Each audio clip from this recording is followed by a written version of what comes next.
means we need more maintainable systems now. So that's what functional programming enables. Okay. Now, what is functional programming, right?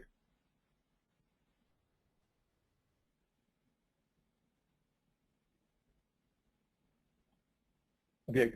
Okay. I have tried these by looking.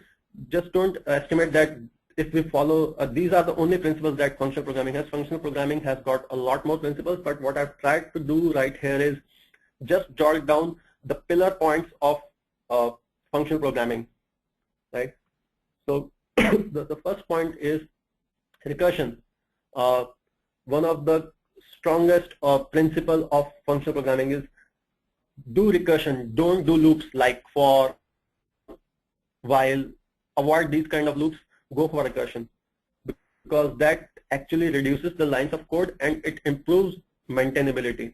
I'll be showing through these principles through small examples in the coming slides, but this is one of the core pillars, recursion. Then we have got abstraction. Actually this second and third point actually can be combined, abstraction and higher order functions. Basically, higher order functions is a technical term which is used in functional programming that actually enables abstraction. So higher order functions, you can, if you are a Java programmer, then you can think of something like we can pass functions to functions, and functions can actually return functions. So this kind of, I try to take up some very basic examples so that these points actually make sense, start making sense. Okay, one of the very simple example that I have over here is, say we have a list of numbers from 1 to 100, and I just want to subtract each element of this list by 2. So what I can do is I can say al.map x convert it into x minus 2. So what it will do is just imagine if we have to do this very basic calculation into the language that we are doing right now, any object-oriented language. It may be .NET, it may be Java. I will have to say list L is equals to new array list, and then for this I is equals to 0, I is less than equal to size, I plus plus, and then I'll make another reference of a list, do this calculation, store every element to this new list, and then, so it would be like 8 lines of code that is actually reduced to just 2 lines. And it is much more readable. We can understand it, right? This is one example. I think I have one more example. Yeah. So what if you have to find out the even numbers of from this list of 1 to 100?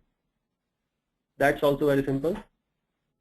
Al.filter x modulus 2 should be equal to 0. Then the val evens, actually this evens will be a list of even numbers from the actual list. These are I mean, you can say there could be complex scenarios in projects, but the point over here is the strange thing, especially for the Java programmers, is look at how this the syntax of this L.map, right? I'm actually passing in a function x minus 2, or you can say this is actually an anonymous function. Like anonymous classes are there, anonymous functions. I'm actually passing some logic over here. Otherwise, I have to create one more method, and then I have to pass it, refer it, those kind of things. So this is simple. These are simple examples, but for more complex examples, also these functions work. So these are 2 examples of like higher order functions where functions can be passed as parameters to other functions.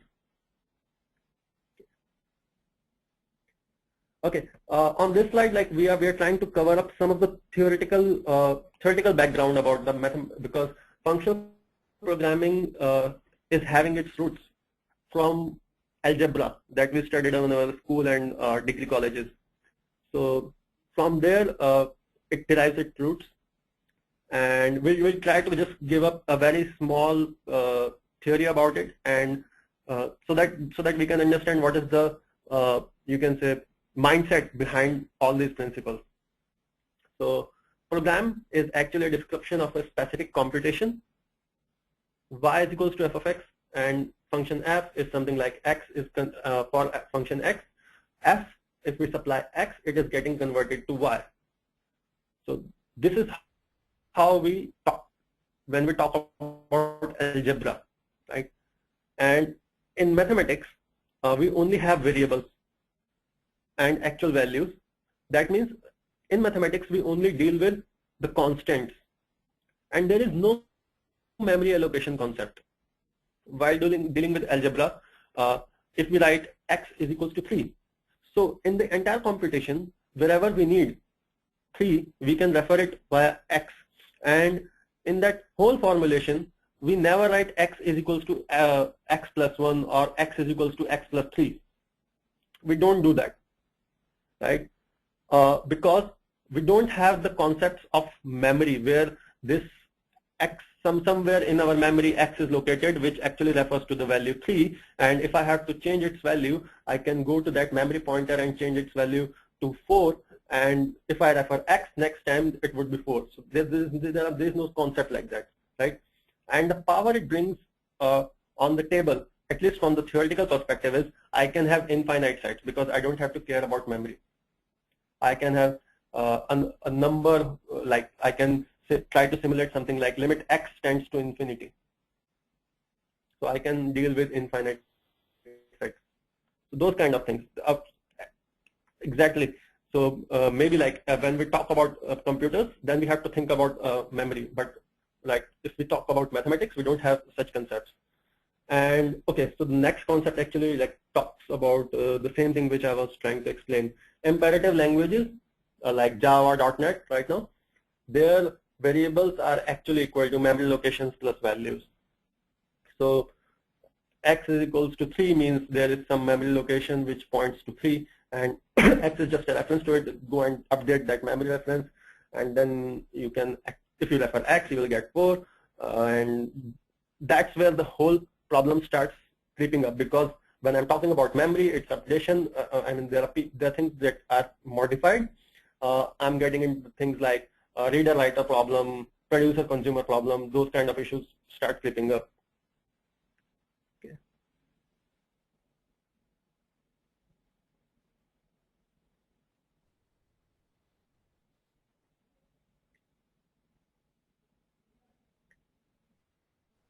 Okay, great. Okay. So some more theoretical concepts on it. No loops but recursion. No variables except as name for a variable. So we just don't have something like x is equals to x plus 1. Okay, my next point is saying that. So we don't have these kind of mutations in our code, x is equals to x plus 3 or x plus plus. So by principle, functional programming doesn't have anything like this. Only constant parameters and values. That's all we deal about. These are some of the very theoretical concepts. We need to grasp them. And in the coming slides, I'll be having examples of it. What are the repercussions, what it means, and how does our day-to-day problems are getting affected by these principles. If we follow these principles, how do we get all that we discussed in earlier slides? So that is what we are going to discuss in next slides. Okay, yeah. Mm-hmm.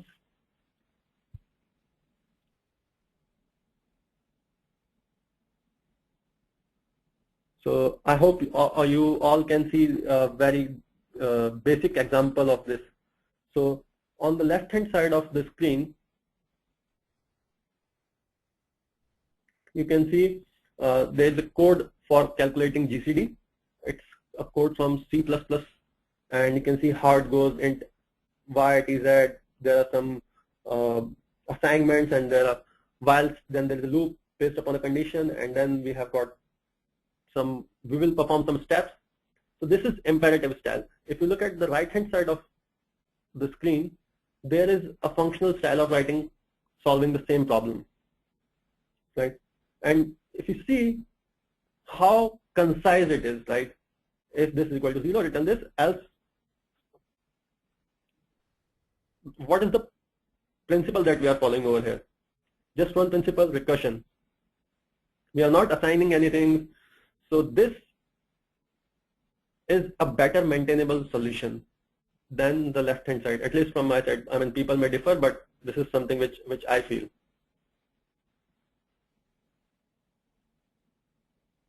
Okay.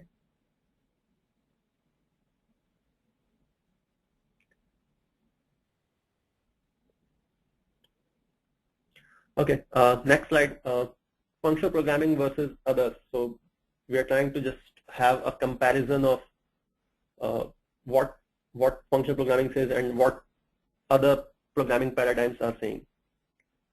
First thing, recursions instead of,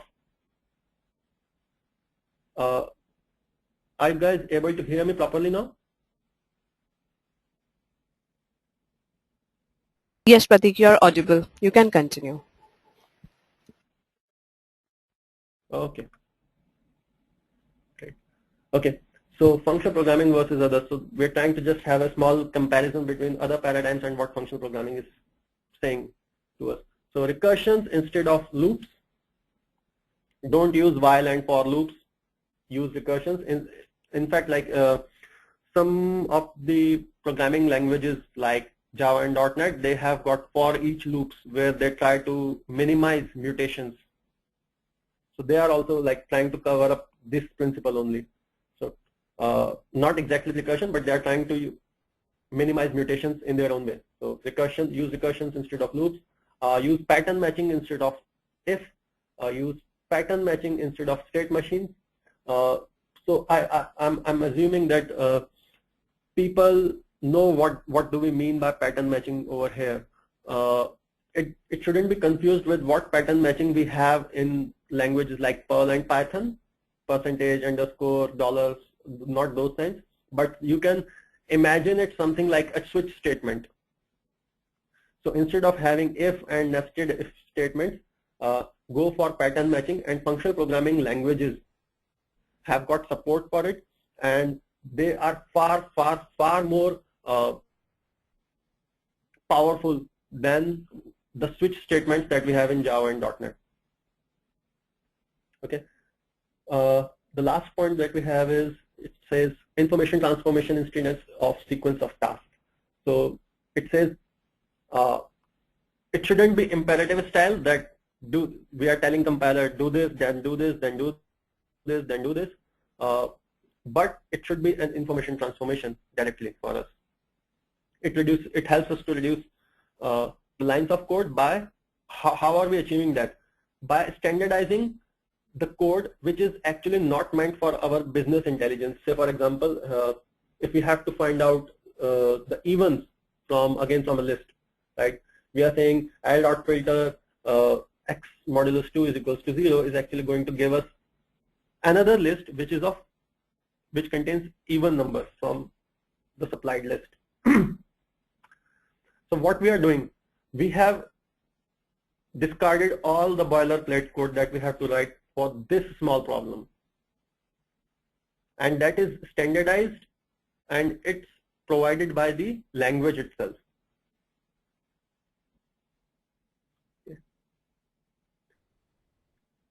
Then we have persistent data structures in functional programming languages, which is not that much present in other language paradigms. I would spend some time in explaining persistent data structures.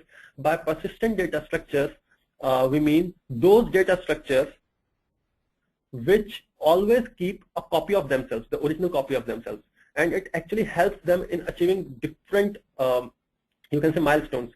Some of the milestones which I can refer right now are, say for example, you have a binary tree, or you have some expression which is stored into by the compiler into some data structure, right? And yeah, let's take up a binary tree, and I want to add one more element to it. So if we go by functional programming principles, which says everything is a constant, that means we are referring to immutability also. I'm having a tree which is having 100 elements. If I'm going to add 100 first element, then it is going to create a copy for me. That means the same object is going to get copied, and that would have serious problems on the way my memory is getting utilized. So we need to check that also. Persistent data structures help us in minimizing it because they keep the track of the original data structure plus the modification. So we just get the memory optimizations that we need to have. They are actually present at the compiler level. So we actually should not think about persistent data structures, but this is some of the principles that we should know when we are studying about functional programming. Functional powerful concurrency constructs are present over there in terms of the Actors model. So their concurrency is based upon the Actors model, not the exact thread model. It's an abstraction over thread model that we can use over here. Software transactional memory. Software transactional memory is again something like we all know there are ACID properties. ACID properties are present at the database level, but what if we can get the similar kinds of properties in our application also? So functional programming provides that. It also, we can avoid null statements via some option none pattern, which is present over there. So it also gives us the language level constructs for avoiding null pointer issues.